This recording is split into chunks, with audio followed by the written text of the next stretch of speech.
آپ دیکھ رہے ہیں سیرت النبی انٹرنیشنل فورم۔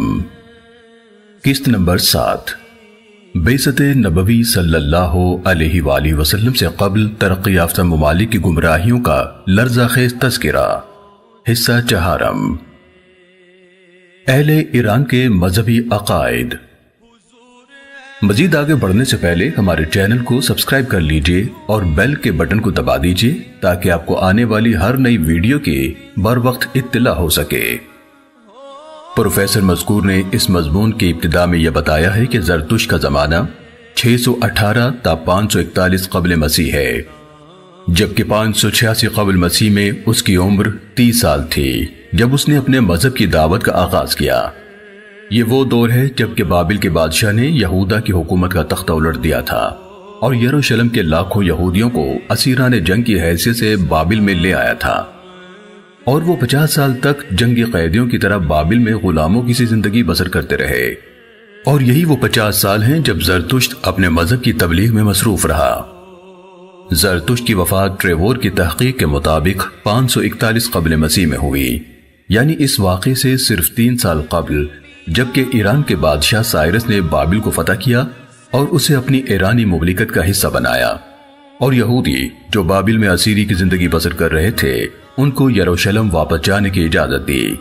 یقیناً وہ لوگ زرتشت کی تعلیمات سے متاثر ہوئے ہوں گے، اور ان اثرات کا صحیح اندازہ اس وقت ہوتا ہے جب یہودی مذہب کے ان نظریات کا جو اس جلاوطنی سے پہلے تھے موازنہ ان کے ان عقائد سے کیا جائے جن کو انہوں نے بابل کی جلاوطنی سے واپسی کے بعد اپنایا۔ اہورا مزدا، جو کہ سراپا خیر قوت کا نام تھا، اس کی ہم عصر اور ہم پلہ ایک برائی کی طاقت بھی تھی جسے اہرمن کہتے ہیں۔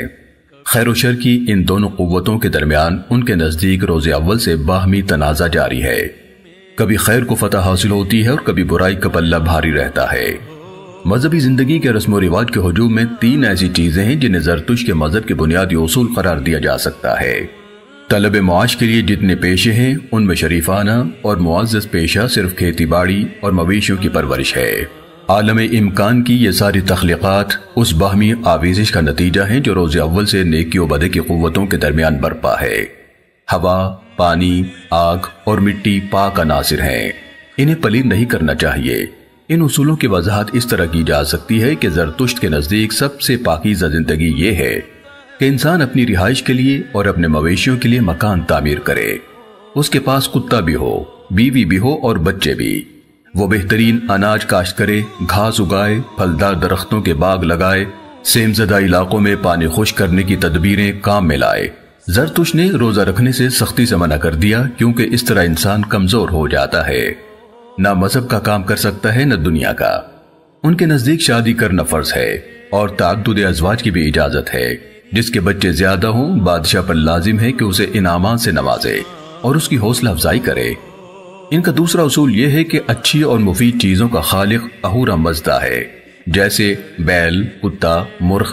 اس کے برعکس مضر اور نقصان دہ چیزوں کی تخلیق کا کام اہرمن کی طرف منسوب کرتے ہیں، جیسے درندے، سانپ، مکھیاں، کیڑے مکوڑے وغیرہ۔ ان کو مارنا حتیٰ کہ چونٹی کو تلف کرنا بھی ضروری کام ہے، اور ایسا کرنے والوں کو ثواب ملتا ہے کیونکہ یہ چیزیں کسان کے اناج کو کھاتی ہیں یا نقصان پہنچاتی ہیں۔ کتے کو بڑی اہمیت دی گئی ہے، اس کو انسان کے برابر رکھا گیا ہے، بلکہ بیوی اور بچوں پر بھی اسے فوقیت دی گئی ہے۔ جانور میں اود بلاؤ یعنی سگے ماہی، دریائے بلی کو ان کے نزدیک بڑا تقدس حاصل ہے، اس کے مارنے کی سزا 10,000 کوڑے ہیں۔ اتنی سنگین سزا کسی اور جرم کے لیے مقرر نہیں کی گئی۔ ان کا تیسرا اصول آگ کی تقدیس ہے، یہاں تک کہ پروہت پر بھی لازم ہے کہ وہ قربان گاہ پر جب مذہبی رسوم ادا کرنے لگے تو اپنے منہ کو کپڑے سے لپیٹ لے تاکہ اس کے سانس سے آگ آلودہ نہ ہو۔ اود بلاؤ، مٹی اور آگ کی تقدیس و تعمیر کے گیت گانے والی قوم حضرت انسان کو کس حقارت آمیز نظر سے دیکھتی ہے اور اس کو کس ذلت آمیز سلوک کا مستحق قرار دیتی ہے، اس کا مطالعہ بھی از حد تعجب خیز ہے۔ ان کے نزدیک جب انسان بیمار ہو جائے تو وہ کسی شفقت اور خصوصی توجہ کا مستحق نہیں رہتا، بلکہ وہ قابل نفرت ہو جاتا ہے، کیونکہ بیماری اس بات کی علامت ہے کہ اس پر بری قوت نے قابو پا لیا ہے۔ اس لیے اس کے قریبی رشتہ دار بھی اس کو نظر انداز کر دیتے ہیں اور اسے زندگی کی ضروریات سے بھی محروم کر دیا جاتا ہے۔ بیمار کے علاج میں تساہل، گائے کے پیشاب سے ناپاک کو پاک کرنے کا طریقہ اس حیرت انگیز مذہب کے کمزور پہلو ہیں۔ جب کوئی زرتشتی قریب مرگ ہو جاتا ہے تو روٹی کا ایک ٹکڑا اس کے سینے پر رکھ دیتے ہیں اور ایک کتا اس کے قریب لایا جاتا ہے۔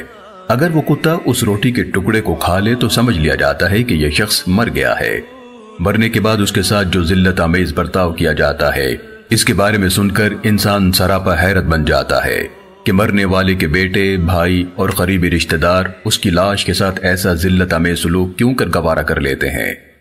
وہ زمین میں دفن بھی نہیں کرتے، کیونکہ اس طرح مٹی جو ان کے نزدیک پوتر ہے وہ پلید ہو جاتی ہے۔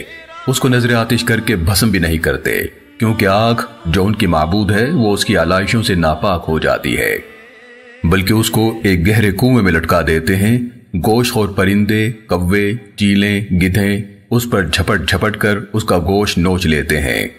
دل یہ تسلیم کرنے کے لیے تیار نہیں کہ زرتشت جیسے توحید کا درس دینے والے مصلح اور معرفت الہی کا سبق پڑھانے والے معلم نے اپنے مالک و خالق کی تخلیق کے اس شاہکار کی یوں تحقیر اور تذلیل کی اجازت دی ہو۔ لیکن زرتشت کا امتی کہلانے والے صدیوں سے یہی کر رہے ہیں، اور آج بھی مردوں کے ساتھ ان کے رویے میں کوئی تبدیلی رونما نہیں ہوئی۔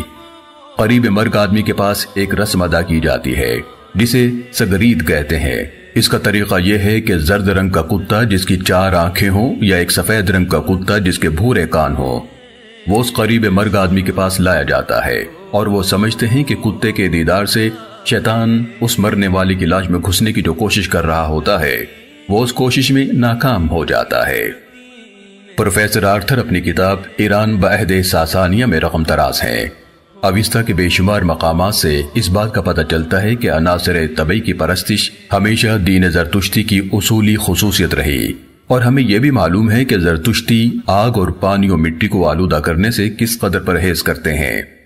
اگاتھیاس لکھتا ہے کہ اہل ایران سب سے زیادہ پانی کا احترام کرتے ہیں، یہاں تک کہ پانی کے ساتھ منہ دھونے سے بھی پرہیز کرتے ہیں، اور سوائے پینے اور پودوں میں دینے کے اور کسی غرض کے لیے نہیں چھوتے۔ وندیدات میں مذہبی رسوم تعمیر کے لیے پانی کے استعمال کی سب ہدایت لکھی گئی ہیں۔ تعمیر کے لیے اگر کوئی چیز پانی سے زیادہ مؤثر ہے تو وہ گائے کا پیشاب ہے۔ سیرت النبی صلی اللہ علیہ وآلہ وسلم کی یہ قسط پڑھنے اور دیکھنے کا شکریہ، اسے دوسروں تک پہنچا کر صدقہ جاریہ کا حصہ بنیے۔ غلطی کے لیے ہم معذرت خواہ ہیں، اصلاح کے لیے شکر گزار ہوں گے اور دعاؤں کے طلبکار ہیں۔ جزاکم اللہ خیرا کثیرا۔ سیرت النبی انٹرنیشنل فورم۔